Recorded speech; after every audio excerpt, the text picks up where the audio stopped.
Өзбекстанда ғажап уақиға, Алланың кереметі, екі басты шақалақ дүниеге келді. Ассалаумағалейкум, құрметті көрермен, егер біздің видеомыз сізге ұнап жатса, бір ғана лайк демесін басуды ұмытпауыңызды сұранамыз. Түрлі ұятсыз және де күлкілі уақиғалардың астында миллиондап лайктар болады.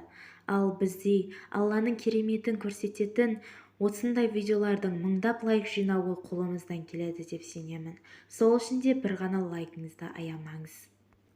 Ал онда біз бастадық. Самарқанд облысында екі басты сиян егізектері дүниеге келді. Балалар 27 июнь күні бұл дүниеге келді. Бұл туралы мәліметті баспасөз қызметі Қалампыр каналына ұсынды.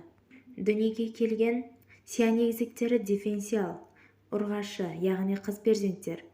Олар кесерші жолыменен бұл дүниеге келген.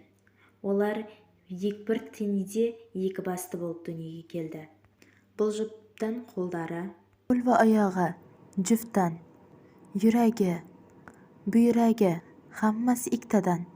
29 июнь күні Самарқан балалар көп тармақты больницасына орналастырылған. Шақалақ түйін дәмдерілген ауа арқылы ғана кислород баллоны арқылы тыныс алып жатыр. Онда жүрек және тыныс алу мүшелері жақсарбағаны белгілі болып отыр. Екіқабат болғаннан кейін 29 апталығында ата-ана оның нұқсанды бала екенін білген, алайда олар тууға шешім қабылдаған. Бұның бәрі ата-ананың балаға деген мейір-шапағаты биік екенін білдіреді.